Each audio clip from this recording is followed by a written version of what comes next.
Do it. Sounds good. To it. Recording hath begun. Gotta have this up here, though. Oh, there you go. Okay, here we go. All right, tuck in, everybody. This is it. It begins in 3, 2, 1. Coming up on TMS. What would Walt do? I am my scars. We used an old fish. That roadkill is mine. My wine tastes weird. Don't say this about Julian. Jury duty and more on this episode of The Morning Stream. In the year 1999, an abandoned alien battle fortress crash-landed on the planet Earth. Now you belong to Mars. Ho, ho, ho.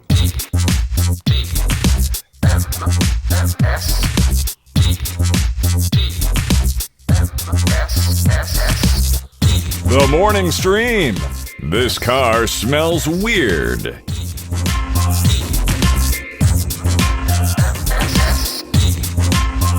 Hello, everybody, and welcome back to TMS. It is the morning stream for January the 8th, 2019.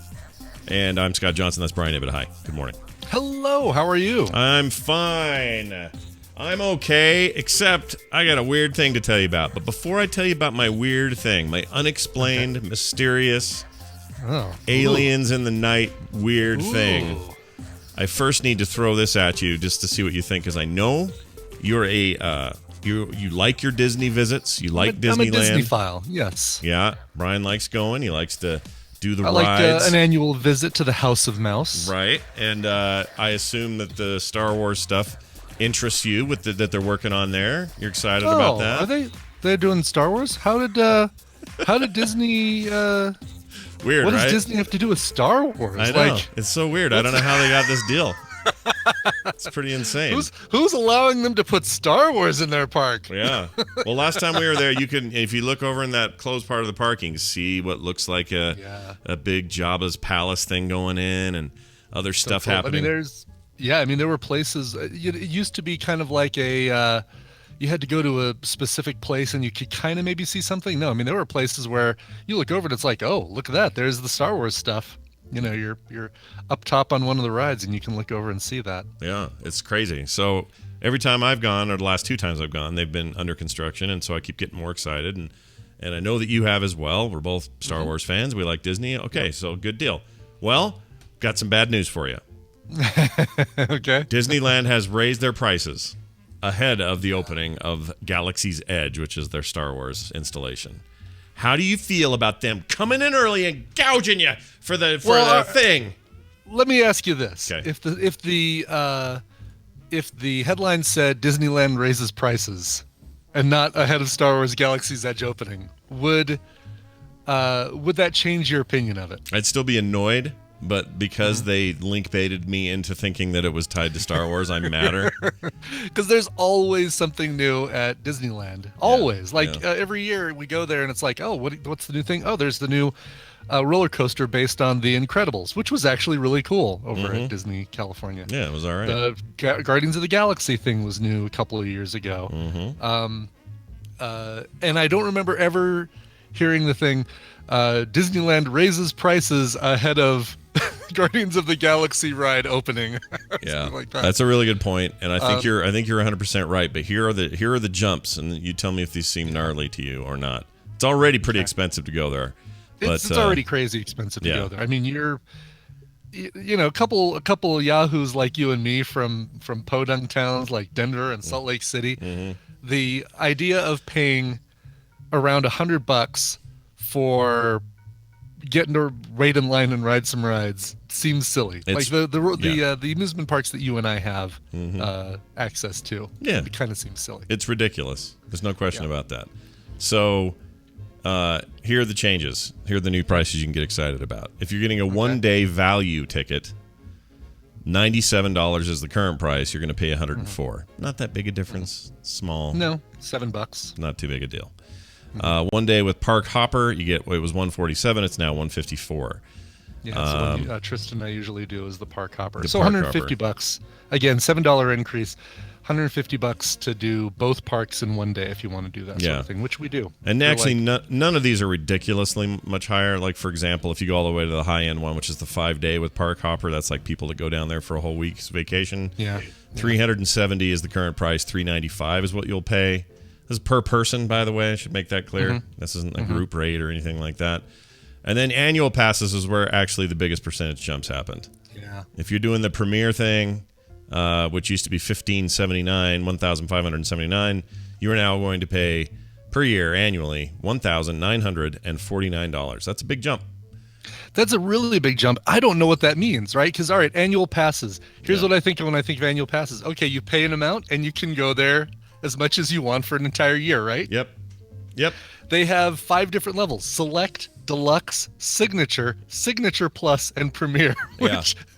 Yeah, it's like versions of Windows 7. It's ridiculous. Right. Is there a annual pass Vista? Yeah, no kidding. Professional home user. It's stupid. Yeah, I don't know what each of these mean. I can't imagine. I mean, Select does not seem like, for $399, which is not much more than a 5-day park hopper. Yeah. So an annual pass for Select probably means you can go there 5 times over the course of a year or something. Yeah, probably less, I'm thinking.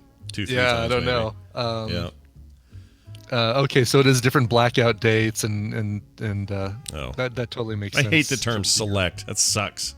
Right, it shouldn't be called an annual pass. It should be called already your 5-day with Park Hopper, the deal with that usually is you don't have to use those for 5 consecutive days. You can get that and use it over the course of a year or something. Right. Besides, the use of the word select is something you'd use for beef. Like, a select choice of beef. Safeway Select. This is the beef that comes from really good cow. Yeah, good cow. But then, all right. I mean, you look at the other ones: Deluxe, Signature. It's not like all of these things are within the same ballpark. Like saying, oh, this is our platinum level, this is our gold level, this is our silver level. Right. Because you can understand that if they rearrange these and put Signature as the first one, and then Deluxe, and then Select, you'd say, oh, okay, so I guess Signature is the worst one, then Deluxe.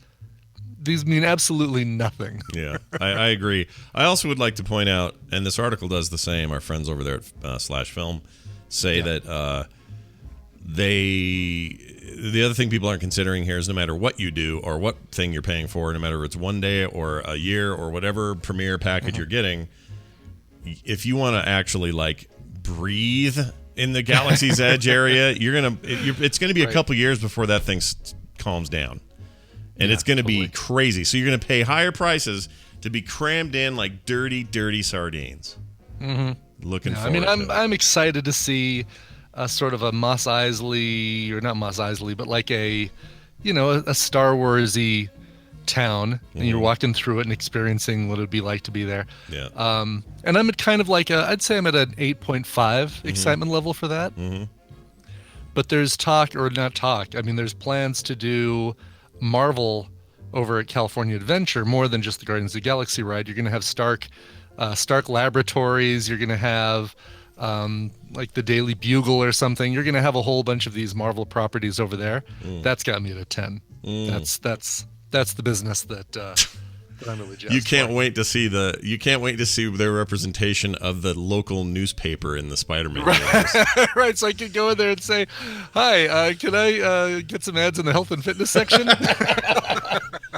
Yeah, I'm curious about what they do with that. I'm so excited to visit a fictional newspaper. No, but I mean, it's really cool. And I don't know if you've been down to Universal Studios Florida. It's been a while. To the Islands of Adventure. But they had the Marvel thing when you were there, right? Long time ago. But yeah, they did. Do they still do that? They still do it, right? They still have that. Okay. Yeah, they still have that. We were there a year ago and still had that. The thing with that is that it's made to look like it's right out of a comic book. So it's the Electric Company Spider-Man version of Marvel Comics. Oh yeah. Whereas Disney is going to be the MCU version of Marvel Comics. That's probably good because. Hell yes. Yeah. Although there's something I kind of like about the old crappy stuff, but where we want to go is where it's new and hot and fresh and all. I'm curious as to how you have both. How will they? Or questions, will they allow Universal Studios to continue having Marvel in their Islands of Adventure When all their stuff opens up, or are they going to say, okay, that's about enough of that? Aren't there some no more Hulk roller coaster for you? Aren't there some Six Flags things that have a bunch of Marvel stuff in them? Or I might be thinking of like Looney Tunes type stuff. Yeah, probably. I mean, Brothers. For a while it was Six Flags and Warner Brothers, so you had all the Batman stuff. Like Magic Mountain in California has Riddler's Revenge and Superman the Ride, and I think that might be more the combination you're looking at. Yeah, very well could be.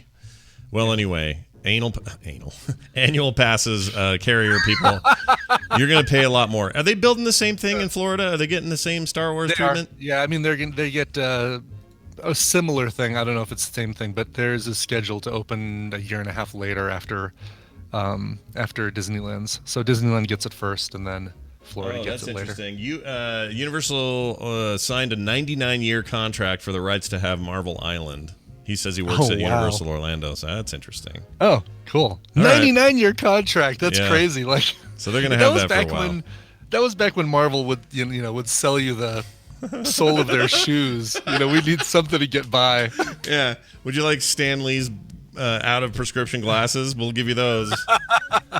That's true. Well, all right. That's Rob Liefeld's flop sweat. How about some of that in a jar? Sure. And some would suggest, well, the reason Disney doesn't have Spider-Man stuff in there yet is because they don't own the MCU, or it's not in the MCU yet. But I would argue that doesn't matter. We're talking about the comic stuff. And the comic stuff Disney absolutely owns, so they can do whatever the frick they want with that. For sure. Yeah, I mean, they will have that before too long. I mean, all that stuff. You've got X-Men, Avengers, and Spider-Man all at the Universal Orlando thing, right? You've got Storm's spinny coaster, or Doctor Doom's drop, or I can't remember the names of them, but I mean, 4 rides that technically were 4 differently owned parts of Marvel Comics as far as movies go. Yeah. And they're just now getting that deal done, so assuming that deal goes through, they'll have it all back and do whatever they want. So it'll be interesting. Exactly. Anyway, look forward to paying more money is what we're trying to tell you. Yes, I can't wait till they turn It's a Small World into the Man Thing swamp ride. Oh, I can't wait. Yeah, that'll be so good. Actually, I would so prefer that idea over what's there now. Yeah, no kidding, right? Oh my gosh, I freaking hate it in there. Not my favorite ride. All right, so I got a weird thing, and I'm not going to show it on camera. Oh, hold on. Okay. Oh God. All right, so I woke up this morning. Oh, that's interesting. I put this liquid Band-Aid on it, and it seems to be working. Anyway, let me explain it before people get funny ideas. Yes, in their please. I had a very restless night's sleep, and I don't know why. According to my wife, at one point I was almost like running in bed. I don't remember this, but I woke up a lot, and I tossed and turned. I couldn't breathe right. It was just a dumb night, right? And I don't know why, I just couldn't sleep. And so this morning, I'm getting ready, and I'm like, I'm all right. I'm hopping in the shower, and I hop in the shower, and suddenly I'm feeling this horrible burning sensation on my abdomen. Like, whoa, what the frick? This stinging, awful feeling. I look down, and I haven't really looked at myself today. I look down, and I've got like, let's see, 1, 2, 3, 4, 5 huge, they look like cat scratches. Huge slices across my abdomen. Just shink, shink, like just scratched across. Like you got in a fight with Wolverine. Yeah, kind of. Honestly, yeah. That is what it looks like.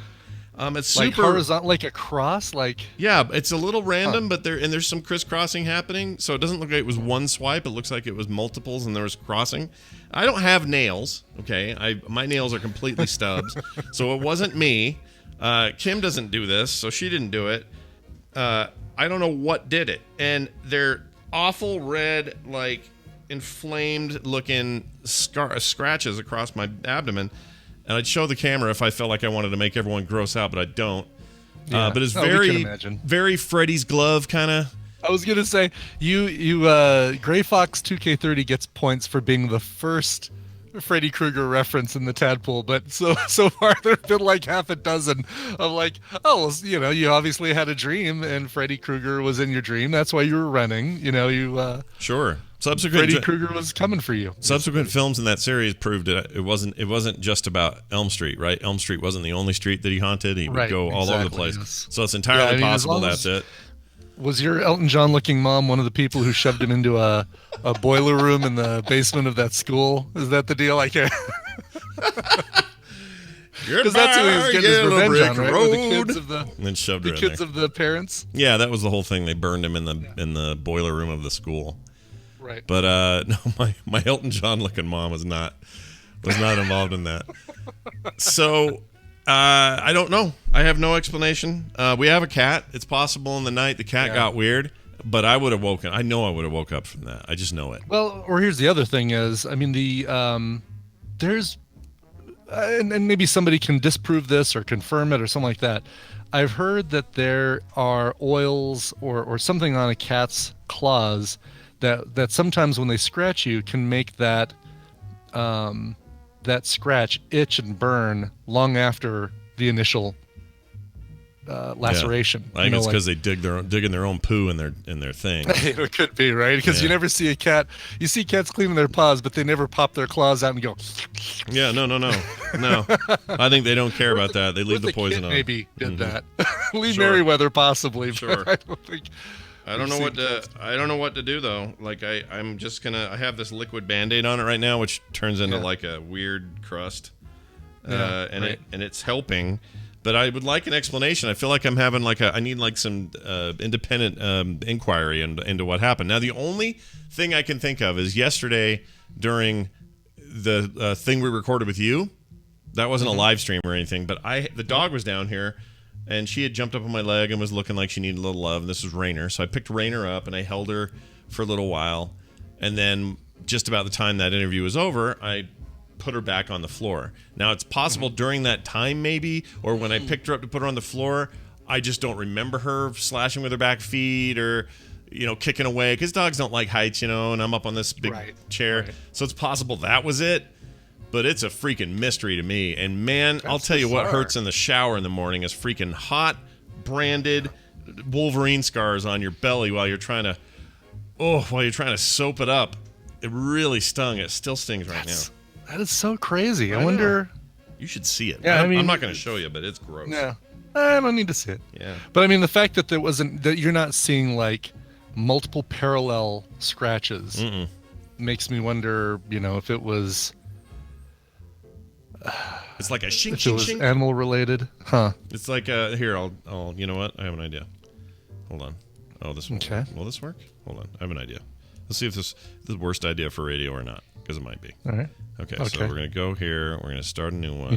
You're gonna draw. I know what you're gonna do. You're gonna pull up your text message and draw what they look like. Yeah. Well, I'm gonna use the Notes app. So check this out. Oh, okay. So here we go. This is a blank slate. They're like this. Yeah. Okay, that's almost exactly the pattern. Wait, it's going to be hard to see it. See that? Yeah, I know, because it's bright. Okay. Kind of see it without the brightness. Oh, that's really weird. Is that the weirdest thing? And they're deep, and they're... Did you get a new sharp belt buckle? I don't sleep in a belt buckle. Well, it could have happened before. Yeah. It's not necessarily something saying that it happened overnight. Although, who knows? Maybe...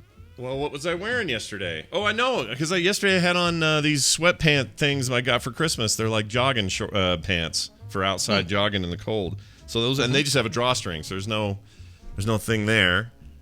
I don't know, dude. I don't have sharp nails. I have no nails. Not only do I have no nails, there's nothing sharp about them. Like, if I ever had to get in a claw fight with somebody, I'd lose hard. These are just stubs. It's just like, here's my soft stubs. It's like a cat who got declawed, kind of. That's really weird. I don't know. I don't know. I mean... let the theories roll in, chat room and people at home, because... It'd wake you up if you rolled over something in your bed, like a Lego or something that, it's like... You're rolling over on your stomach onto this Lego back and forth multiple times. Well, as I told you yesterday that I took all these CDs... Or did I tell you about this? Yeah. Took all these CDs and scratched them up to ruin them. I have this that I used for it, these tweezers, and also a blade over here that I used for part of it. And these look a lot like them, but I didn't do that. That's not like a thing I wouldn't remember. I would remember going, hey, let me self-inflict it.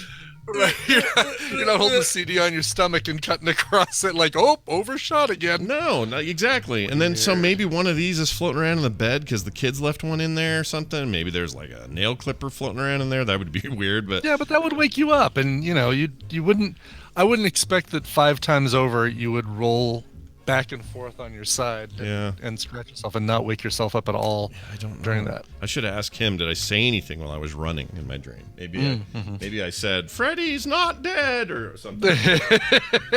That's right. I don't know. 1, 2, he's coming for me. Sharon says maybe they were running from you're running from yourself. Maybe. Wow. I mean, I know weird things can happen in sleep states. I know. Yeah, of course. I don't take any weird drugs or do anything like that, so there's nothing like that. Not any weird ones. Anyway. No, only normal.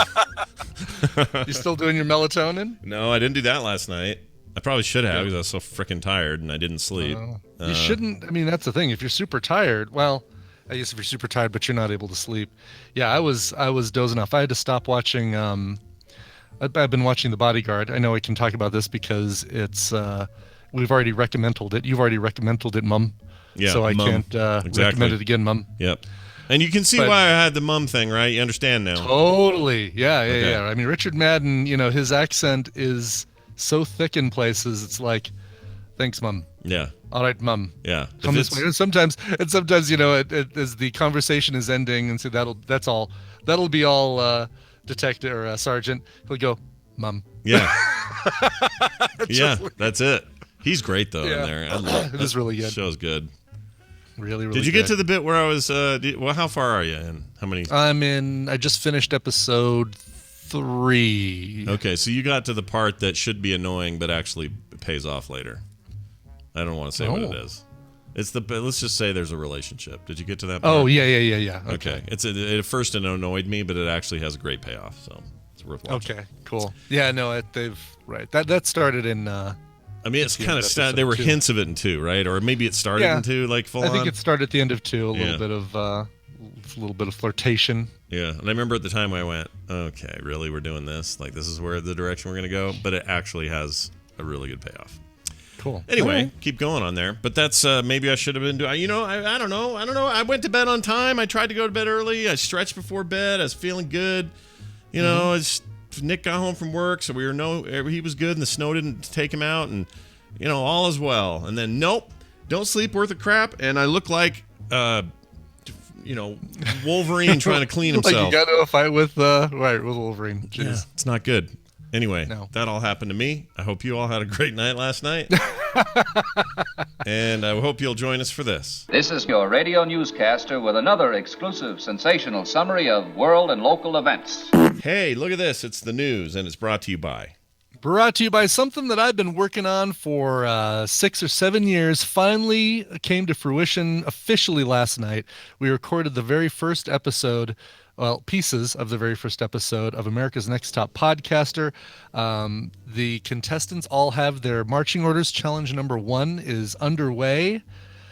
Met with the judges last night and recorded some of that. It was a really, really good kickoff to this thing that I've been working on for such a long time. So stay tuned for that. That'll be coming up probably. I'm sure we'll have pieces of it on the Frog Pants Ultra feed since so many Frog Panthers are involved in it. Mm-hmm. But, Absolutely. I want to put you on the spot. No. I assumed the whole time we were doing that, so that's good. Yeah, it makes sense. Yeah, totally makes sense. So. Put their shows out there. So should the be good. contestants have their marching orders. They're working on their stuff, and it's exciting. Yeah, it was really fun last night to do that little preview stuff. Yeah. I enjoyed that. That was a blast. Yeah, I don't know what jury's hurry was. He had like a piece of meat just calling his name. He had meat. He had, guys, I've got some sous vide meat waiting for me. That's why he's at the gym this morning. He's got to work off all that meat. He's got to work out the meat. Work out the meats. All right. The meat. We're going to dive right in here. This is a story we actually had yesterday that we didn't get to. Speaking of meat. Yeah. I guess it's meat, right? Tuna's meat. Of course it's meat. Sure it is. Yes. It's sea meat. It's sea meat. I go to a restaurant and say, do you serve any sea meat? Do you have any sea meat? I like the sea meat and turf combo. Water meat. Man purchases $3.1 million tuna.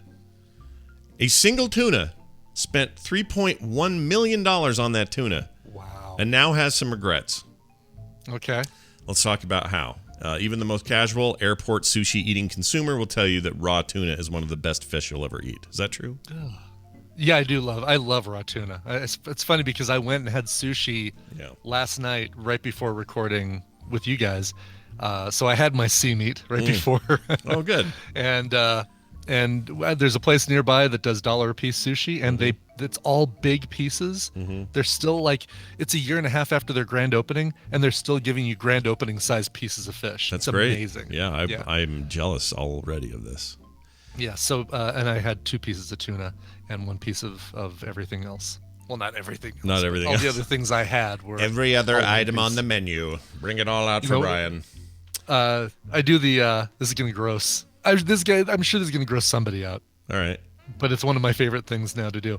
You get a you know how you can do the fish eggs, the tobiko? Oh, right. The little they have orange ones. Sometimes it's salmon roe, sometimes it's what is the other fish that they predominantly get it from? Like salmon roes are the big ones, salmon roe. Yeah. But then they have little ones. And the ones that I get are the smaller tobiko. Yeah, I like those. But they're green and wasabi Oh. infused, mixed with wasabi. All right. So it's a seaweed with all that filled in there, and then I have them crack a raw quail egg on top of it. A raw quail egg? A raw quail egg. That's Smells, a funny. That's right. That's starting to sound funny when you say it together. Raw quail egg. Rockwell egg. Rockwell egg. Sam Rockwell egg. A Sam Rockwell leg. Yeah. Sam Rockwell egg. Yeah. Anyway, a raw quail egg on top of it is it's so damn good. It doesn't sound good, but I bet it's good. It probably is good. I'd probably like it, but it sounds really, really good. But, and you're not going to get some kind of salmonella nightmare poisoning from a freaking raw quail egg? You never know. Yeah. But something's got to kill me at some point, right? Why not that? Yeah. we had a sushi place get shut down for 40 health violations recently. Oh God. Yeah, 40. Yeah, and we don't normally go there, I don't think. Or at least maybe we have one other time, but we never had any problem there. But it's not a regular place. But as soon as they reopened, we went there that day. It was so good that day. Yeah, that is the best day to go to a place is when they open after a fixing health violations, right? Yeah, especially like a Taco Bell. So good the day they reopen. Right. Or even the day they open and the day they reopen after violations. Yeah, after somebody gets like some horrible skin-eating disease, you go in there after they reopen. I don't know about 40 though, because I wonder what the like if they had 2 violations, would they have gotten shut down? Probably not. Probably you not. think that they probably only worked on solving 38 of their 40 health violations? Yeah, there's probably, I don't know what the upper limit is. I'm sure there's a limit. What's the maximum number of violations we can have and still stay open? Great. All right, we're going to do that. Yeah. 40 minus that. That's a good point. I don't know what that is. Somebody in the chat, maybe you guys know how that works, but I assume that there's some minimum or some level where you hit that, you cross a line, maybe it's state by state, and then they go, sorry, you got to close for that. But up to 2 or 3 or 4, depending on their severity, maybe it's no big deal. Yeah. But if it's 1, and let's say the 1 is Jasper, the cook, goes into the bathroom and makes sushi while he's taking a dump. That's his best time for making sushi. Well, that's a bad violation, and I think that should shut the place down. Mm-hmm. But if it's just, hey, someone left a rag on the floor and forgot about Somebody it. could slip on it or Big deal. Exactly. You stay open for that. Anyway. Right, exactly. By the way, the Wrath86 asks a good question. He says, how is a raw quail egg not thick and liquid? And my answer to that is, because I'm not drinking the raw quail egg. I'm eating it on top of smelt roe. Interesting. So thick and liquid is okay as long as it's not in a drinkable format, well, right? I mean, come on. I have sauces on things, right? Sure, those are thick and liquid. And sauces are thick and liquids, but I'm not sitting there drinking a gallon of Hollandaise. Yeah, see, I agree with you. I totally agree on that. I think there's a absolute distinction between a vessel like this, okay, that has, I'm holding up a glass, everyone at home, and you fill it halfway up with thickened orange goo. Right. That's different than me saying, oh, hey, I'm going to put a little salsa on my nachos. Right. That's a thick and liquid. Right. Salad dressing is a thick and liquid. Yeah. I'm not drinking it. I'm eating it on salad. I may have sipped ranch one time. I may have done that. I think I did do that. My mom used to make amazing homemade ranch, and we'd keep it. It was always a big thing in the fridge of it. Oh, please tell me she'd use the powdered Hidden Valley packet as the starting point. That was usually what she would start with, but she would always add some other stuff. It was divine. I loved it. That Hidden Valley stuff was damn good, dude. So good. It was good. I'd put anything. Not knocking it at all. I'd dip anything into that back in the day. I still would. But anyway, she had one in the fridge one time, and my brother Matt challenged me to sip it, to drink a little. And I did. And it wasn't a good idea. It's a bad idea to do that. I don't think you should. And that was a thickened liquid. That was not a good experience. Now, putting that same amount on a salad or on meat or anything else that I would put ranch on, that's fine.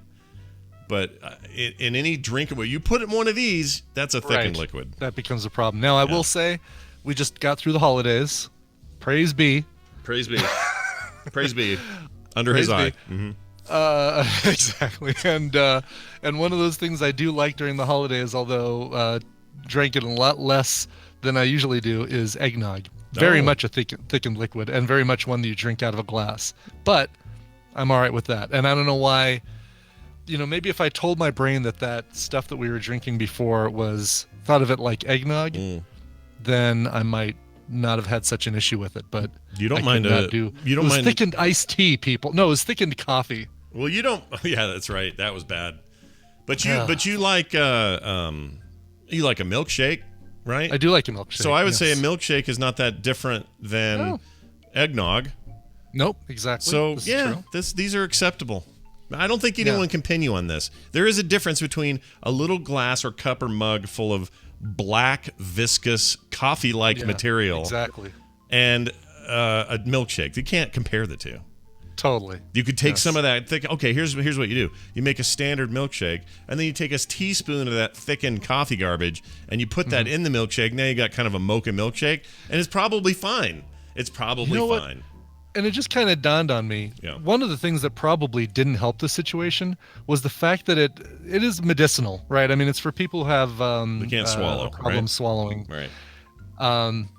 But the container looked so medicinal.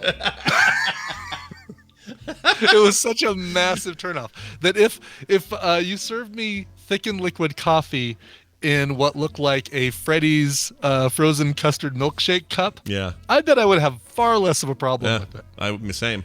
It wouldn't be as big a deal. Yeah. You're totally right. Presentation's everything. So it's marketing. Marketing is big, man. Yeah. They hand you this thing and they say, "This is for you because you can't swallow normal." Right. And it's in a freaking generic thing with like an RX next to it, and exactly. Yeah. Yes, and a old man with a sad face on the front or something. I can swallow this now. Yeah. All right. Anyway, that's good stuff. Fish. Oh yeah, this fish. Sorry, got a little off the beaten path here. Anyway, Kiyoshi Kimura, owner of the Japanese restaurant chain Sushi Zanmai. No, Sushi Zanmai. We have a Sushi Zanmai here, but I don't think it's part of this chain. Are they famous? No, and they have a space between Sushi and Zanmai, but it's up in Boulder. It's on the Pearl Street Mall, and so good. Is it good? It's a haul, or else I would go there more often. When I worked up in Boulder, we used to go there all the time. Yeah. And they have a roll there called the Las Vegas roll, which is a deep fried. Oh yeah. 4 or 5 different kinds of fish and grapes and celery or avocado or a whole bunch of stuff in there, deep fried and then topped with eel sauce. Yeah. We get the Vegas roll at the place we go. I love the Vegas roll. Yeah, really good. Yeah. Figure it's a relatively similar thing everywhere you get it, but holy cow! All right, anyway, fantastic. And it's just panko, not panko, but it's not tempura. Tempura, It's tempura. Yeah. Oh, killing me here. It is. It's the best thing, and that is like I crave it now. All of a sudden. Well, I'll bet it's a high point roll though. I don't know if you can. It have easily those. is because it's deep fried. Yeah. Brian can't go. Even when I went yesterday, I did sashimi instead of sushi because the rice is such a no-no. Yeah, rice is killer, right? You know what's weird though? During the time I lost all my weight in 2014 through 2016, I ate a lot of rice and chicken. Did you? Yeah, and the rice didn't seem to do anything to me. It didn't like brown rice or no, just good old-fashioned fluffy white rice. Yeah, that was my my go-to, and it never made me. It didn't ever add pounds to me ever. I don't know why. Interesting. No, it's a multi-point. Let's see here, rice. Yeah, it's super carby. White long grain cooked rice. 1 cup is 6 points. Jeez.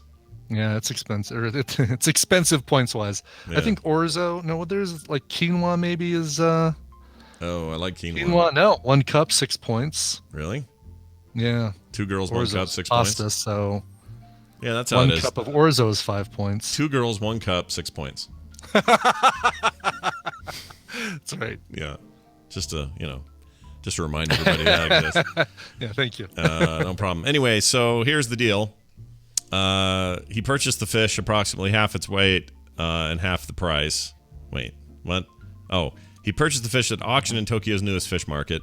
In 2015, he purchased a fish approximately half its weight and half its price. Oh, so he's done this before is what they're saying. Still, Kimura seemed to experience some mild regret. The tuna looks so tasty and very fresh, but I think I did too much, he told reporters. I expected it would be between 30 million and 500 yen, or 60 million yen at the highest, but it ended up being 5 times more, which is where we get the dollar amount of $3.1 million. Right. Wow. The decrease in supply of the fish appears to have caused a spike in the price, you think? Bluefin tuna is severely overfished and is listed as a vulnerable fish by the IUCN Red List of Threatened Species. That sounds terrible. But someone please give me a cut of that fish. Apparently the fish, this is like the ultimate tuna of all time. Right. And it's worth spending $3.1 million on. Well, if he can get some sushi eaters who want to fork over like $60 for a slice of that, right? It'd have to be, let's see, how would you do it? How many pounds is it? Well, it's 613 pounds, but I don't know how many pieces of sashimi you'd get from a 613-pound sushi. I'm gonna figure. I'm gonna do the math to see how much per pound this costs him. So if you take 3, 1, I gotta get all the zeros right. Hold on, that's 31 million. That's 3 million. Wait. There we go. And then we divide that by 600. Yeah, 613. Mm-hmm. That's, can that be right? $51,477 per pound? Per pound? Mm-hmm. That sounds right. Oh, my Lord. How many ounces in a pound? 16. 16? I only know metric now. I've given up on divided by 16. I'm thinking of 8 ounces in a cup, but we got the different... The pound. I don't like the fact that we've got ounces for both, but we've talked about this. We before. have. It's stupid. Actually, I'm all. People think it's fun. I think I'm always making fun of the space points in France and everybody using metric and everything. But I'm actually 1,000% for dumping imperial and going full metric. I already do with most of what I do anyway. Mm-hmm. It's dumb. What are we doing? It's all divided by tens. It's so freaking simple. It hurts, and you can get so microscopic with it. You dumb bastards! Get rid of it. Be done with imperial. Down with the king. Up with the space points. Anyway, $3,217 per ounce. Okay. All right. Well, there we're getting somewhere because a piece of sashimi is about 1 ounce. Okay, so you would pay like just under $4,000 for an ounce of for that on your sashimi. That's what you would pay. Yeah, that's actually reasonable if it's a bunch of rich idiots. You know what I mean? Yeah. Like if you got the same rich idiots that bought that $500 Vegas burger because it's got a slice of gold leaf on it. Yeah. What the crap? What is wrong with people? Give me your extra money if you're not going to use it wisely. Right. Exactly. I got ideas. I can use it for stuff. Maybe help somebody. Give it to us on our Patreon. Patreon.com/TMS. That's right. Put your gold leaf right there, buddy. All right, we got a story here about all the sushi talk makes me want to make an order. Well, this'll curb that. Yeah, it might. It is now legal for people in Oregon, that is the great state of Oregon, to eat any roadkill you may find on the road. So if you're driving around, any roadkill, Brian, you're driving along and you see you got a dog, you can eat it. If you hit a deer, you can eat it. If you hit a goat, that's your goat. You take it home, fry it up, and you got goat that night. So now it's legal in Oregon. Drivers who turn the state's deer and elk into roadkill. I mean, to be honest, I have no idea if it applies to dogs, cats, and goats. I'm making that part up, but yeah, let's hope it definitely applies to the deer and elk. Anyway, if that happens, you can now harvest them for food as a result of the new law, which went into effect on New Year's Day. About 20 states already let drivers turn roadkill into food. The advocates calling the practice healthier and more humane than letting it just sit in the road. I kind of agree with this. Yeah, by the way, sure. Eating roadkill. Now, you hit it, you eat it. I think maybe they change it instead of you can. you have to eat Yeah, any roadkill. you have to hit. eat it. You must eat it. Make that. But I'm a vegetarian. It doesn't matter. You must eat Doesn't it. matter. You hit that deer. It is the You're law. eating a deer. Then you're going to jail. Yeah, like I don't know about that, but they do say it's more ethical, and also you only want to do the one you hit, because anything you find out there, I guess maybe in the winter. You know how long it's been out there. Yeah, in the winter you may be able to tell more, and if you're smart about that stuff, you can get out and go, okay, well, he's been here about a day and it's freezing, so the meat's good. Like there's probably some exceptions, but I would not eat any of the ones you don't hit yourself. I wouldn't do that, because you never know, right? No, how long they've been there, especially in the summer, dude. Big bloated freaking carcass out there. Ugh. I do like the fact that, number one, they have also made it illegal to intentionally hit an animal, so you can't like wait at a deer crossing and say, "Ooh, that one right there looks delicious." Right. waiting for the right deer to go across the road. That's a good point. And number two, USA Today really tried and really failed in that last paragraph. But the state has rules before a dead animal can become filet mig roadkill. Oh my! Like Lord. trying to do filet Really? mignon, but just shoehorn the word roadkill at the end of mignon. Shooting a miss, dude. Shooting a miss. Like, wow, did you even try? Yeah, that was terrible. That was really bad. They need to brush up on that. You know what else is really bad? USAtoday.com's website is terrible. It is a big, gnarly mess. Clickbait city, isn't it? It's awful. Plus, it's just slow and bogged down. They got too much stuff running. My browser slows down. I get like memory errors on my notebook. Like it's a garbage website. I hate it. Would USA Today be around if they hadn't have done that whole free with your stay at a Holiday Inn Express kind Probably of thing? Because that is the only time I ever read USA Today, is when they just put one outside my hotel room door. It's like, all right, yeah, let's see. I mean, their website looks like their newspaper. A bunch of bright graphs and silly colors and.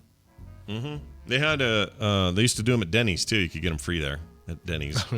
Yeah, so I'd always get them at a Denny's. USA Today, you'll read it if it's free. Hold on, I just leaned into my scars. My scars. Oh, it hurts. Oh, I don't think those are scars yet, though. Those are scabs at this point, or it's still they're still fresh wounds, really. Yeah. I'm going to put, you know what I'm going to do? I'm going to do a bunch of, what do you call that stuff? Looks like water, but it's not. Hydrogen peroxide, that's what I'm going to do. Okay. I'm going to pour it on there. Hydrogen peroxide. Looks like water, Looks but like it's water, not. but it's not. Like vodka. Is that water? No. It's hydrogen peroxide. Anyway. All right. Delivery or DiGiorno route. Here's a weird story. God, it is all food today in the news, isn't it? I didn't mean to do this. I don't know why it turned out this way, but there was this guy in New York. He had some wine, and he thought it had gone bad. Turns out it was a much more sinister thing. Long Island man Matthew Burke thought a bottle of wine was going bad. This is on September 6th. We're just now hearing about it. When he took a sip and spat it out, prosecutors say, but the next day, his 4-year-old son told a babysitter, "Mommy put something in Daddy's drink." You never want to try to kill your husband with the kid around, I can tell you that. Jeez. Yeah, exactly. Prosecutors say his estranged wife, Renee Burke, broke into the apartment on at least 3 occasions and put antifreeze in the bottles of wine and soda. So like from your car. I didn't need to explain that, did I? Antifreeze. No, what antifreeze? People know what that is. Tell right? us what wine is. Isn't there a car thing called antifreeze something? Anyway, it says here, blah, blah, blah. She was indicted Thursday on charges of attempted murder, attempted assault, burglary, and endangering the welfare of a child. She faces up to 25 years in prison if she's convicted.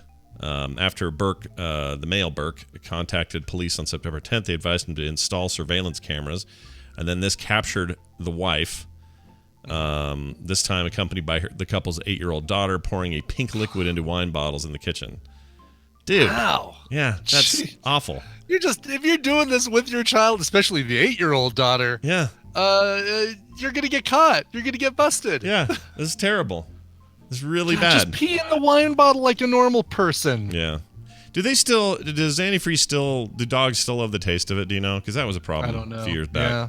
If you had some spilled or a carb. Like the smell was attractive to them or something. Yeah, we had a dog lick it once. I grabbed her before, this is years ago, and she was sick for days. It didn't kill her, but she was sick for days. So I wonder if they ever changed the flavor of it, because apparently dogs are super attracted to it. Anyway, so that's a great story. That's one that'll warm your heart, won't it? Well, hold on. Got to continue with the because they talk about her internet search history. So they searched her computer. Yeah. And her internet search history included queries like, "What liquids for cars can kill a human?" Wow. Wow. Again, did not really work hard to disguise what she was doing. No. Did not put a lot of thought into this whole thing. Didn't even make a private window for searching for her freaking murdered liquid. Exactly. Nice going, lady. And she doesn't look crazy. She looks normal, you know. That's the problem. It's even scarier. Yeah, if you look at her on this here, chat, check her out. Where is she? A little crazy. Oh, she was here. Why is There's she not something here about now? those eyes that. How come she's not showing up for me now? Is she showing up for you? Yeah, she's showing up for me. I don't see her. I can't. Yeah, it's not here. That's weird. Her photo's not showing up for me. I don't have ads blocked or anything on this page. I don't know what's going on. That's weird. Anyway, yeah, I mean, you know, I guess if you. I hate these paid content things. Hillary Clinton video is so shocking, Trump won't even mention it. I like the one, Fiji water woman steals the spotlight at the Golden Globes. Crazy move seduces 93.1% of women. Psychologists are shocked. Rami Malek's awkward onstage snub from Nicole Kidman. Oh, man. This insane World War II medical document was hidden for over 70 years. This stuff is so stupid. Trick to reverse tinnitus, ear ringing. Do this tonight. And it looks like somebody jamming a Slim Jim in his ear. Jeez. That's Don't great. tell us to do that. This is good times. Everything about this is wonderful. I'm sure. Goodbye. We all suck. Everything sucks. Everything all right. sucks. Here's just a quick PSA for people who want to talk about Julian Assange, the founder and the weirdo behind WikiLeaks. Okay, he's pretty weird. The borderline supervillain, Julian Assange. Yes, very borderline. He's just so skeevy. Half the reason he's hiding out is because he's accused of rape, and he's got all kinds of stuff going on. But anyway, he's been in the Ecuadorian embassy in London since June of 2012, just living in his own filth and stink in there. Wow. And anyway, WikiLeaks on Sunday advised a bunch of journalists not to report 140 different false or defamatory statements about its founder, who has been holed up in that place. It's not immediately clear what prompted the advice to media organizations, but WikiLeaks singled out Britain's Guardian newspaper for publishing what it said was a false report about him. The Guardian did not immediately respond late Sunday to a Reuters request for comment. Anyway, I thought this was interesting. It's not political. Well, I mean, he is quite political these days, but that's not the reason I think this is interesting. I think it's interesting because what is that? Like I'll never understand this idea of telling a bunch of news organizations, no matter what they be, what they can cable, or can't say, papers, middle of the road, left wing, right wing. I don't care who it is you're telling them what to say and not to say. Yeah. From WikiLeaks. Right. Whose entire existence is about exposing things. Freedom of speech. Right. Yeah. That's their whole. I mean, I'm not sure they're genuine about that, but that's been their take from day one. I would take those 140 things and jam them where the freaking sun don't shine, which is apparently Julian Assange's hotel room in the freaking Ecuadorian embassy. Mm-hmm. That's nice and dark in there. Shove him right there. Stick it. I'll say whatever I want about the guy. I don't even know him, but. If one of the things is that he dyes his hair. Nobody should say he dyes his hair. F off. Mm-hmm. F off. I'm going to say he dyes his hair. So it's just how it's going to be. Or that he has bad personal hygiene is one of these, Brian. One of these is that he has bad personal hygiene, and people shouldn't say that. Tough poo. Say what you want. Do what you want. Now, do they have the whole list here? The whole 140? I don't think I have all of them. And some of them are just things like he was never the one that said the thing, and it's all very boring, but there's a few in here that are like, brown M&Ms, basically. Yeah, right. It's like his writer. That's it. Actually feels like a writer. He's neglected an animal. Yeah. Let's see. This Reuters page is jacked up. I really wish. I really want to see the list. Yeah. Anyway, one of them was his hair though, and his hygiene. That I saw. So there you go. Have fun, WikiLeaks man. You're weird. Jeez, You're freaking weird. Totally weird. And he probably did rape that lady. You can't say that, Scott. That's one of the 140 things, Scott. I'm sure, but they've got a lot of evidence. And then why would you, if you're so innocent, why are you hiding? Why don't you why don't you come out of there, out of that Ecuadorian embassy where you're holed up since 2012? How many years is that? How long have you been in there? 6 years. 6 years he's been. Yeah. Oh, it's all takeout food and you stink. Oh, is the animal that he's accused of neglecting that really cute cat that had the collar with a necktie on it? Remember that collar was the best. The only thing I liked about Julian Assange was that cat that would sit there in the window in the embassy and look out, and he had a collar that had a necktie. Oh, right. Right. Was that the cat? They're not. We don't know. I guess. Think that was. Do we know if that's the one in question? If that's the animal he mistreated? I think that no, that I don't know, but he probably ate it. Just got bored one night. He's like, I haven't leaked anything today. I'm going to eat this cat. Rah, rah, rah, rah, rah. Right. Yes, exactly. That's Oh, it had its own Twitter account, did it? I didn't know that. Hold on. Now we're going to look that up just real quick. Julian Assange. Yeah, there it is right Twitter. there. Icor just look at how cute that collar is. I want to get one of those for Inara. Oh, he's called the Embassy Cat. Isn't that adorable? That's because people like that. They like keyboard cat, grumpy cat, embassy cat. Says, I live in the Ecuadorian embassy with Julian Assange, interested in counter-pervalence. Get it?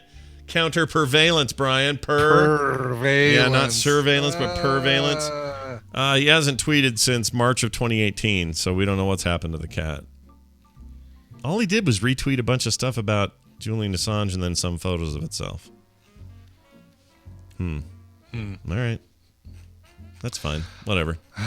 31,000 followers for that cat. Good. Good. That's great. That's awesome. That's perfect. That kind of actually sums up cute. up our world right now, doesn't it? Yeah. He is cute, though. Look at him. Super cute. And that necktie. Oh. Like a line of those collars at PetSmart, that's where your money is right there. Like the Embassy Cat line of necktie collars. Totally. Let's see. Hold on, I'm just looking for some. Yeah, these are just all cats. See if PetSmart sells them. Wait, why is Michael Moore hanging out with him in there? What? Yeah, there's this picture. Oscar winner Michael Moore teaches me how to catch a drone. He's in the embassy playing with the cat and flying a drone on a string. Huh. Why? What would prompt that? I don't know. All right. Well, anyway, Michael Moore looks like. Oh, there he is, right there. You look for Embassy Cat necktie, and you get the Twitter account, the Instagram. The Verge has an article about him neglecting it. But again, why there's no, like, I should be able to click on a button right now and buy an Embassy Cat necktie. Yeah, why not? What's wrong with the world? Why isn't that a thing I can do? Well, probably because they don't want Julian Assange to get any money. Well, all right, that's true. Yeah. Well, all right, I've enjoyed these photos. This has been a good time. Oh, here we go. For $2.80 from Petco, I can get the Holiday Tales Mad About Plaid cat necktie collar, one size fits all. Oh, Inara so needs one of these. She will hate me. So do embassies have just bedrooms for people that want to come do asylum there? Probably, yeah. You think so? Like I would think so. Can I just go down to the, I don't know, Brazilian embassy and go, I need a room. It says I need asylum in a room. You could go to the American embassy in Brazil and seek asylum, and if they find cause for you to stay there because your life's in danger or something, I did not kill my wife. Yeah. Then I imagine they'd put you up in there, or they'd, unless they have a way of getting out of the country safely back to America. I don't know how that works, but I'm sure they have to have places for people to sleep there in case, there's not a way to get them out. If Julian Assange goes out for the day and Incognito has a fake mustache and everything. Yeah. And he hits a deer on his way out. Can he take that back and eat the deer? He has to. Well, only in Oregon. Oh, shoot. Only the Danish embassy in Oregon can he do that. Darn it. All right. Yeah. Well, there's your stories for the day. I was going to say during the song, I'm going to, but we don't hear the song. I was going to use that new celebrity lookalike app. I heard about this on Howard Stern this morning. You have it take a picture and then it tells you what celebrity you look like. I saw this because Patton Oswalt did it and it found himself. Right. Did it? Yeah. But it probably said like a 46% match of Patton Oswalt. Yeah, and it showed him because he looked kind of grumbly in the photo he took, and then the one was like a nicer photo from a stage show or something. Yeah. What's the name of the app? It's called, the one I got is Looky. That seems to be the one that has the most downloads. Looky. Looky. I'm going to take, here we go. I'm going to do this too. I'm going to take my headphones off. To go throw up. Dude, if this says Judge Reinhold, I'm going to be pissed. If it says Judge Reinhold, then you know it's accurate. All right, so it's loading. We're going to try it too. Did you do it? I did it. Let's see what we got here. Okay, add photo. To see results, you can either watch an ad or give us a 5-star rating. I'll watch a stupid video. Okay, that's how you have to do it? Yeah, that's all right. 14 seconds of ad. All right, whatever. here's a picture of me. I don't think it's going to come up with Sean Connery for me, Gray Fox 2K30, who I expect is Larry Miller, but I bet Larry Miller is not in their database. Okay, so I've used the photo. Find match. Watch video. That's fine. Okay, here we go. Done with the video. Let's see. Who is it? Who is it? Oh, this is bullshit right here. Hold I'll it tell up. you right I want now. to see it. You look like Harrison Ford. No way. Oh, second one, even better. You look like O.J. Simpson. Wow. Because you're bald? Because I'm bald. That's stupid. Then we've got Dennis Hopper. Okay. I don't know what that's their algorithm. Number 4 is Dario Franchitti. I completely 100% see the resemblance. This is all wrong. This is so a bad app. Number 5 kind of completes the deal here. Ron Perlman. Oh, great. Nice. All right, my number 1 is Lance Armstrong. I'm so deleting this app right now. Hold on, who's next? How do you do next? You swipe towards the left. I'm doing that. It's not doing anything. Then you see dots under the photo, photo, right? No, all it gave me was 1, so maybe that's the difference is I'm just Lance Armstrong. Oh, I look like 5. Oh, yeah, you don't have dots under yours. Yeah. Did you watch the whole video, Scott? I did. I don't understand. That's really weird. It's like it got confused with you and went, oh, give him like 5. All right. That app's stupid. That's a dumb app. Yeah, it is.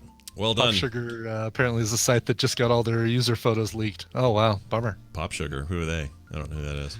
Pop Sugar is a website that had a thing called twinning that did the same thing, and apparently all their photos got hacked. All their photos got leaked. Who cares? I mean, I'm on the internet. People can find photos of me. Yeah, they can find far better photos of me than the one I just took. Thank you very much. Yeah, look at that. Well, that's a big hack. Yeah, whatever. Never been there in my life. Yeah. Not part of the hack. All right, we're going to take a break. When we come back, Justin Robert Young will be joining us. There's no Bill today. Bill has things. He's getting his car fixed, so he's not going to be here today. But we will have Justin, and we will finally get to the bottom of this Aquaman business. Yeah, exactly. So looking forward to that. But before all that, Brian brought the song. What do you got there? Well, we're going to go to Halethorpe, hometown of Halethorpe here in the U.S. I don't know what state that's in. I probably should have looked that up. For a band called Thrill Killer, and you can find them online at thrillkiller.net. They have a brand new album called San Francisco Moto. And you've got some rock, some funk. This is really, really good stuff. I'm trying to think who they sound like a combo of the band Live and like a funkier version of Live. Maybe like Live meets the Red Hot Chili Peppers. Nice. I like Live. Interesting combo. Yeah. The song is, which one did I give you? I gave you Passion. No, something called San Francisco Moto is what it says. Oh, I gave you the title track, San Francisco Moto. There you go. The song is called San Francisco Moto. Here is the band Thrill Killer. All right, and then I click this. Where is it? Here it is. Here. Wow, this fighter's a real beauty, all right. It looks great, but how does it handle? It makes you cough and your throat becomes dry and hot.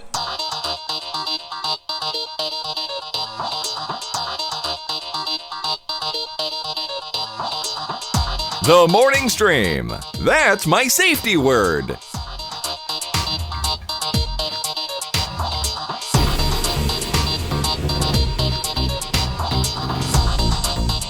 All right, we're back, everybody.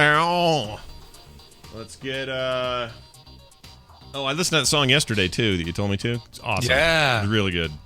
See, Yeah. told you. Nope, Told you. You were dead right. It was awesome. Glad I went and checked that one. Actually, I know what your jam is. Yeah, you know where my jam gets held and sits. I know which side of the bread is your bread gets buttered. Well, then good, because you'll also know where this side of this bread gets buttered, and it's right here. These are their stories. Oh, I'm terrible with names. I'm good with one name, Justin Robert Young, joining us all the way from Oakland, California, back from the gym. Well done, by the way. Mm-hmm. Yeah, man. Whoa. Ooh. Hold on.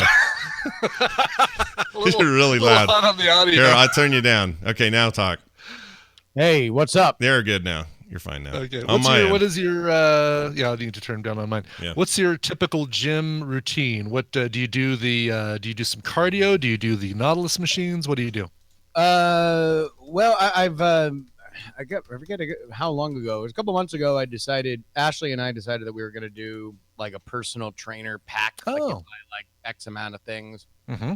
And I had just kind of gone back to the gym because I was getting better with my back thing, and then the back thing kind of got worse, and so now I'm back. I'm feeling good. You want to know what? New year, new me. Body's responding, and so I got a guy, and he's a nice fellow named Liam, and he was very kind because I was like, hey, all right, a lot of these words are going to sound weird. I had to go on the internet to talk to my friends because my other friend couldn't make it to talk to my friends. So what was going to be a tight squeeze for me to run back from the gym it became me leaving the gym 10 minutes early. I'm not quitting on my physical fitness. I'm being a good friend.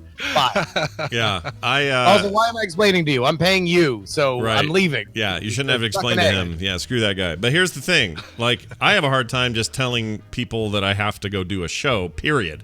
Like, I'll be in a public space of some sort, and we're all doing a thing. Last Saturday is a good example. People were moving, and I was helping, and I had to be back for Film Sack. Even though we pushed it an hour later, I still had to be back. And at the end of it, I'm like, how do I explain this to them that I got to go now? And none of the rest of them have left. So I just said, yeah, I got to go. I got work. I got to go do work. And that's the best I could do. Because if I said, I have to go do a show, what does that even mean to them? Yeah, Nothing. I know. I'll tell some clients that I have a web conference. I'll tell some clients that I'm meeting with some people via Skype that I have to go, meet up with them. But only a couple of them do I tell, oh, yeah, I have to record a podcast. Just tell you have a morning webinar with your friends. Right. Yeah. Exactly. Yeah.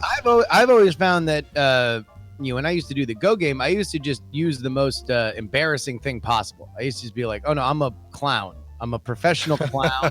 Because there comes a certain point when you have a weird job where you just don't want to have the conversation about how you have a weird job, right? Mm-hmm. Like, I'd rather end the conversation. I'd rather say like, oh, I do consultations for corporate optimization, and they're like, oh, and then move on because I don't want it to be if I'm want to engage with this person, then yeah, but for anybody else, suck an egg. Yeah, suck an egg. Right. Especially people you pay at the gym. All right, so here's the deal. We have been inundated.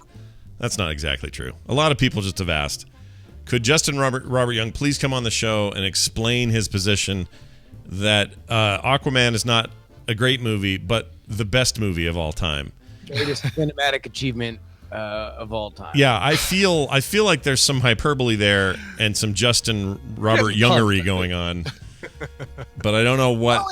Wait, what's that? Justin Robert Younger. How am I an adjective? Okay, so Justin. Aside from young is an adjective. Justin Robert Youngery. Jury. I call it Justin Robert Youngery is what it is. And it's Why like, is that? hey, what do you want to do? I'm going to write a book. Oh, okay, cool. I'm going to write a book and I'm going to put it up on Amazon and let's see if we can promote it and make it cool.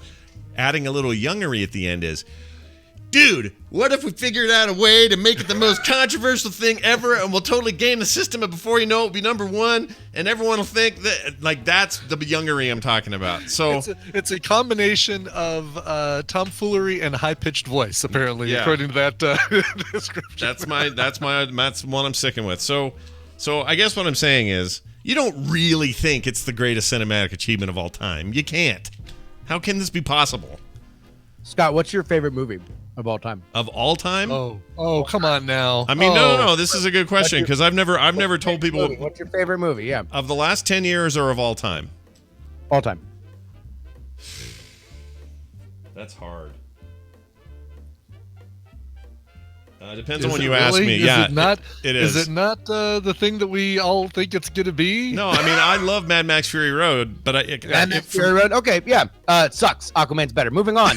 Brian, what's your favorite movie of all time? Mine is The Shawshank Redemption. Yeah, sucks. Aquaman's better. All right, so we've settled it.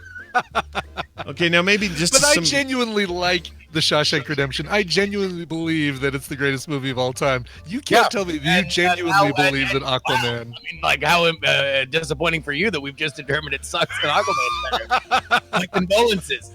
See, this is some Youngery that we're experiencing right now, by the way. All right. Number one, for whatever reason, I don't know why I became the actual defender of the deep when it comes to this movie. Because you're the only one who defends this movie? No.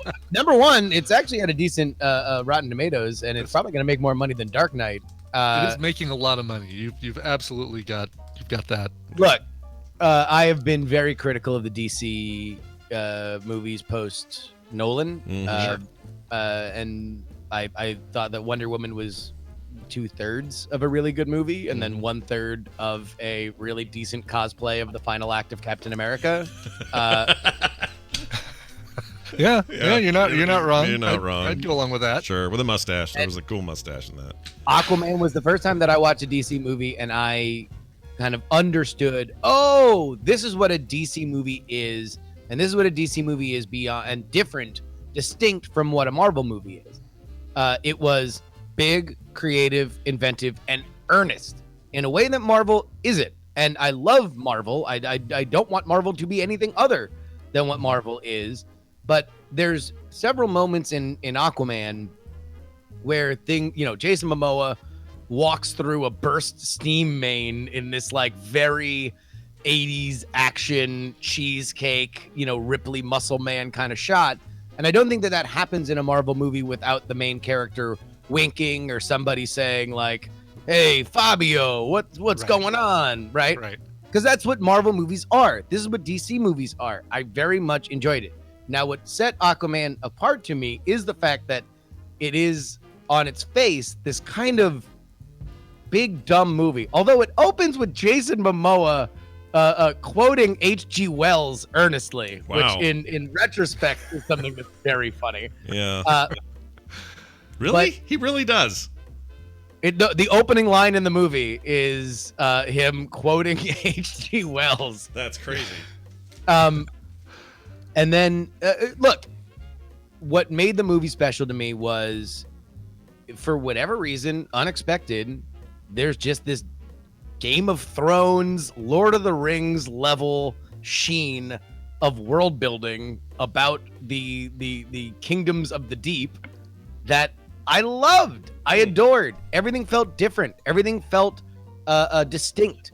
But by the time that there is a moment in the final climactic battle where a character who is a character, like not a human, he is a creature that doesn't have a mouth, gives a Braveheart-esque kind of like rallying cry that they will never give up and never surrender. And it was that to me is the movie. This is the Julie Andrews creature, right? This is the Julie Andrews bit everyone talks about. Must be. Yeah. I don't know. What is it? I don't know. Julie Andrews did the voice of, I think, the thing that you are talking about. Yeah. Really? The original Mary Poppins. Yeah, she did. Provided the voice. She passed on a cameo in Mary Poppins Returns so that she could be the voice of a thing, a giant fish, or whatever the hell it is. No. No, it's not. No? Okay, not that. Okay. No, Okay. this is after that, during the war scene, as our antagonist is his closest to his ultimate goal. Gotcha. Okay. Like, it's ridiculous. It is a ridiculous thing that, like, you're emotionally invested in, or at least I was, and I very much like that, because I think, again, you can't do that in a Marvel movie without having Rocket Raccoon or Tony Stark or Star-Lord or Ant-Man say, I don't even want to spoil what the thing is, but would make some joke about the fact that there was a talking blank. Right. And I just really, really, really enjoyed it. It is all over the map. It is a crazy scatter shot of a movie that randomly plays a Pitbull cover of Toto's Africa. But I just don't know in what world we're shaming this. Okay. Like to me, I'm like, what more of the, like, when we just got through Batman and Batman vs Superman and Justice League and even Superman, even the new Superman movie, where I always talked about it as your friend who's training for MMA sits you down and makes you listen to all of his poetry.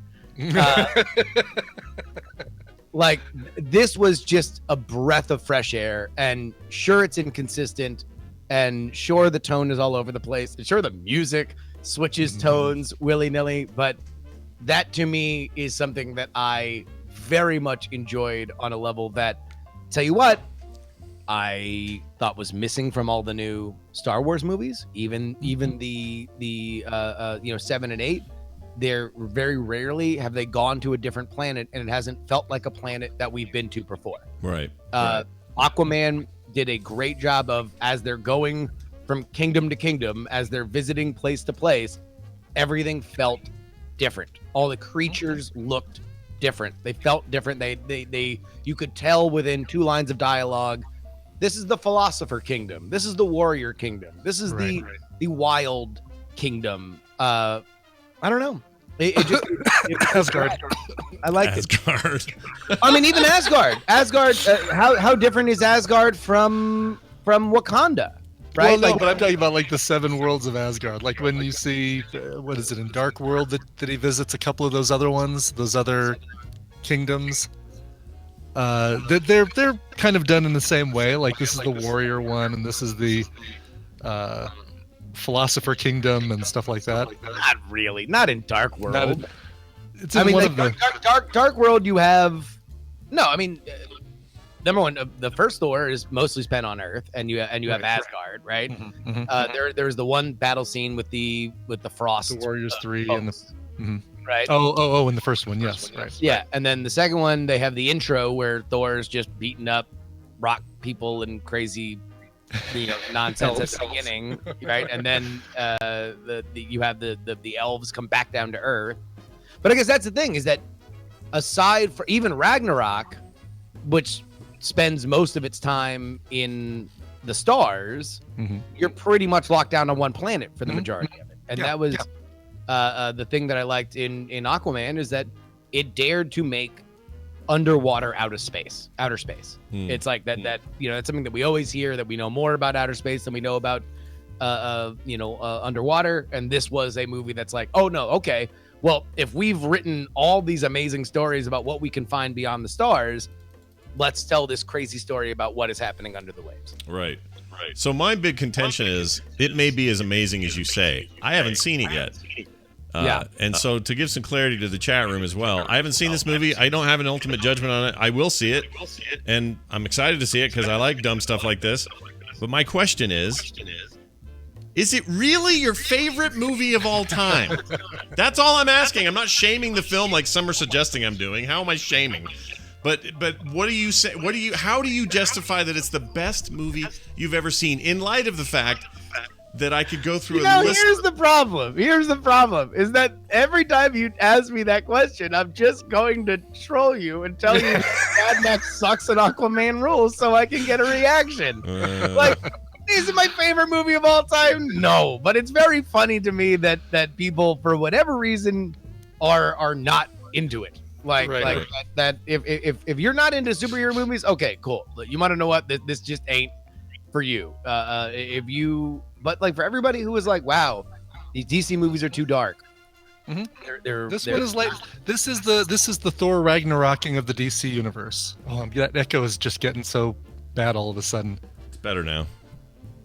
Is it? Okay, it's still, I'm hearing myself so much. Oh, I don't know what's causing that. I only hear it. I will say this. I hear it again. I enjoyed Aquaman almost as much as I enjoyed Wonder Woman. Like, as far as the spectrum goes on DC films, again, everything since the Christopher Nolan films, you've got Batman v Superman at one end, Wonder Woman on the other end, and this one is like 80% of the way towards the Wonder Woman end of that number line. I was just so disappointed by Wonder Woman's third act. Like, and really anything, I really liked the Wonder Woman in the front lines of World War One stuff. Yeah. I did not like the fish out of water stuff, and I really didn't like, the stock. Hey, let's go to an abandoned field so we can fill it all with GI and fight. That was just so disappointing to me, and really what to me separates Aquaman from Wonder Woman, because I do like Aquaman a bit more than Wonder Woman, is that they put the effort into the lore. They put the effort into the world building on a level that, I mean, the ideal Wonder Woman movie that I wanted to see was, the Amazons do a 300 story, and the fight comes to Terra Mystica or whatever, and now they have to, show off why they are the most, brutal fighting force in the history of Earth. Yeah, it's part of what I liked about Black Panther a lot was that they spent a lot of time world building in Wakanda, which is vastly more interesting to me than the fish out of water stuff you would normally get with movies like that. Yeah. All right, I'm gonna see it. I'll bet it's amazing. I'm sure I'm gonna walk out of there going, Justin was right. This is good. But there's no way in hell I'm ever walking out going, that's the greatest film I've ever seen. No, I mean, it's the answer, is it a good movie? Yeah, it's a good movie. Mm-hmm. Is it the best DC movie? For me, it was second best post Nolan. But I enjoyed it a lot more than any of the other things I've seen. This is where, I mean, like, come on, can we have a serious conversation about, number one, I hate the, like, what is this your favorite Marvel movie thing? All those movies are so different that, like, are trying to do different things, and they're all totally subjective. They're just literally, I guess, as a conversation starter, they are evergreen. Right? You'll always be able to say, what's your favorite Marvel movie? Oh, mine was this movie that everybody universally likes. Oh my God! That's my number 3! How did you not like this other movie that we all liked? Right. Whereas, like, we have to at least draw a line between the Nolan movies and the Snyderverse, right? Sure. We have to. They don't share characters. They don't share actors.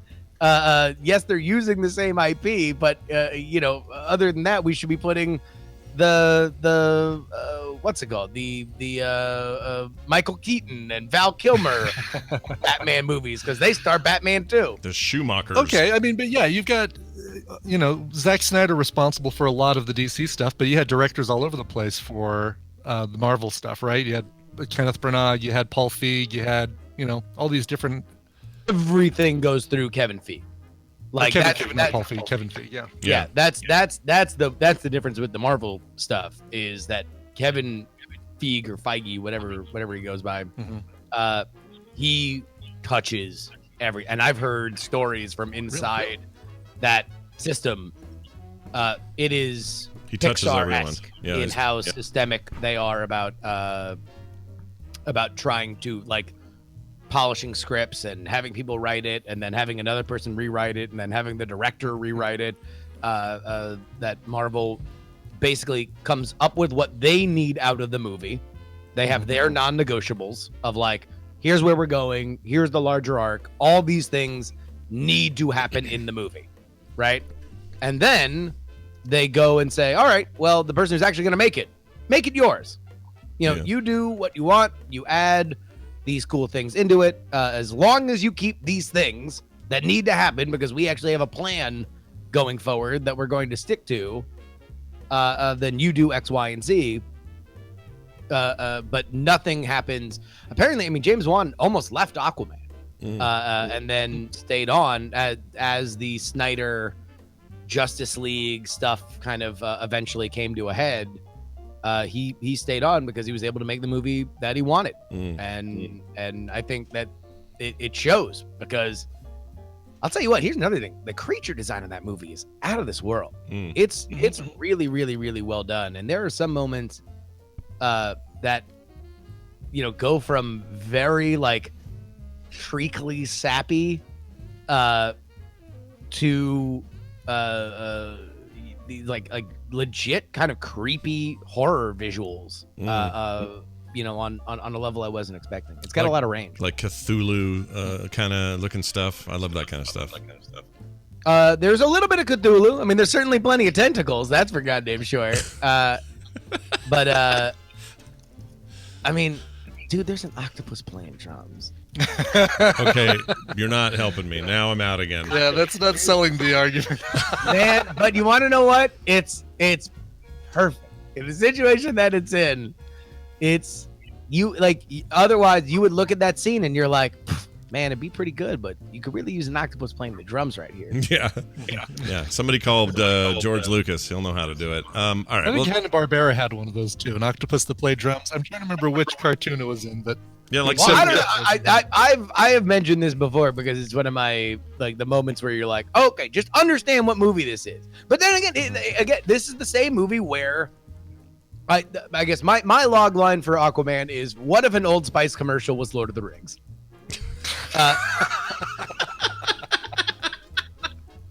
Because I think that kind of gets to the heart of the creativity and the world building in a way that takes the any kind of pretension out of it. Yeah. But in general, like, if you're gonna, this is the same movie that has room for an octopus playing the drums, and there is a scene where they move into the wild kingdom of the ocean, where there is no law and order, and the inhabitants there are legitimately, like, if I were a kid, they would give me nightmares.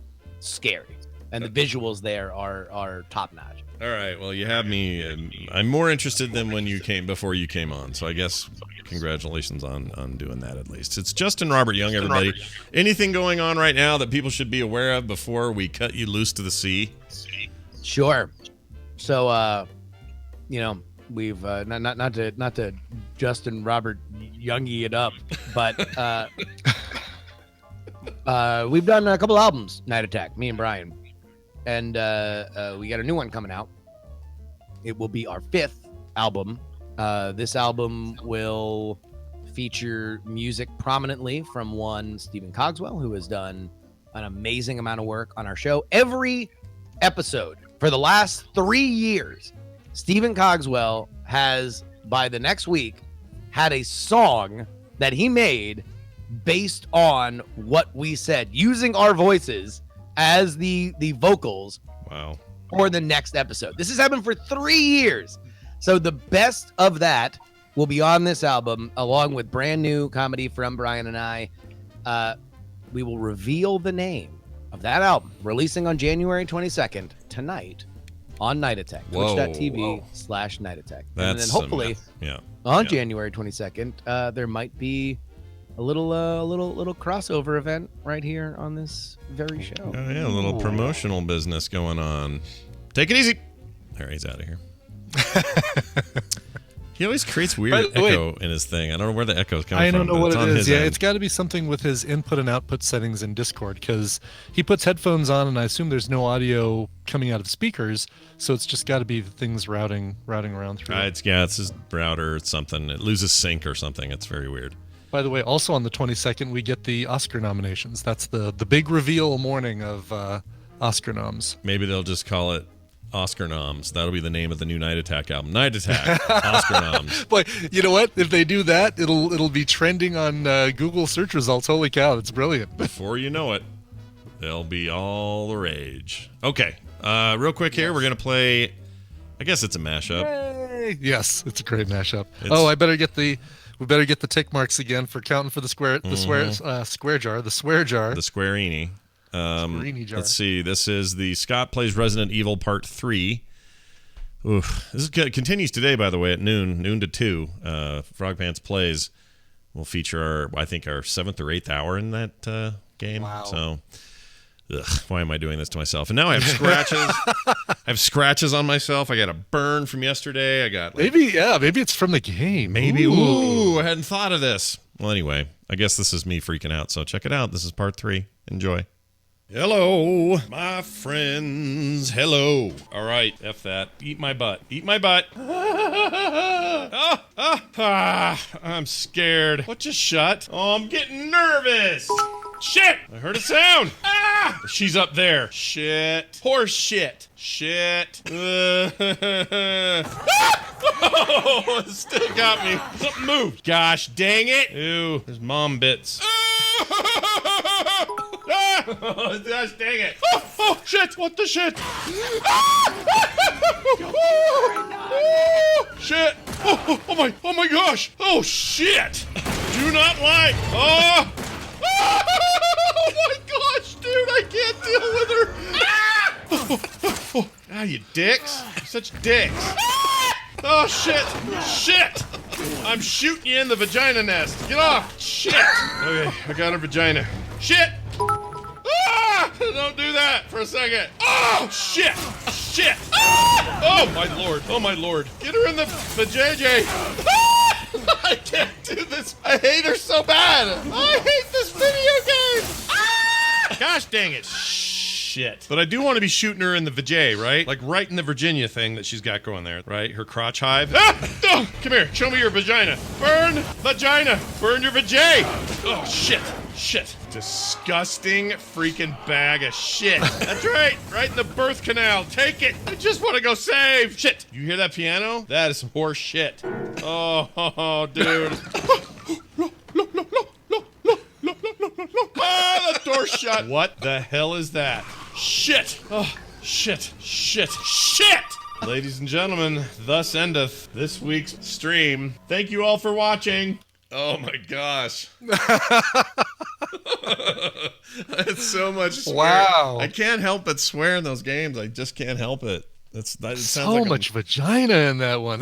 Well, that lady, in the game, she's got this huge nest thing in her crotch. And she's all spread out it's like she's half spider, half woman. Not like Spider-Woman, but worse.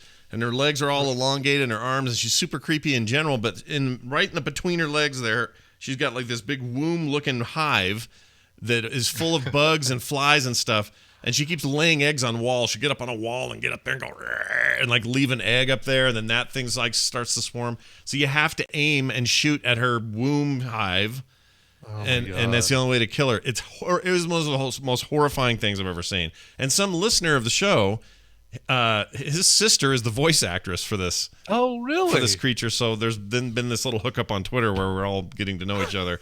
But my gosh, dude, it's bad. She is a horrifying visage, an awful woman. Not the voice actress, the character she played. Well, yeah, of course, yes, of course. It is Resident Evil 7 chat room, if you're wondering. If you haven't played that is a nasty game. It's scary and crazy. It's crazy. It does not.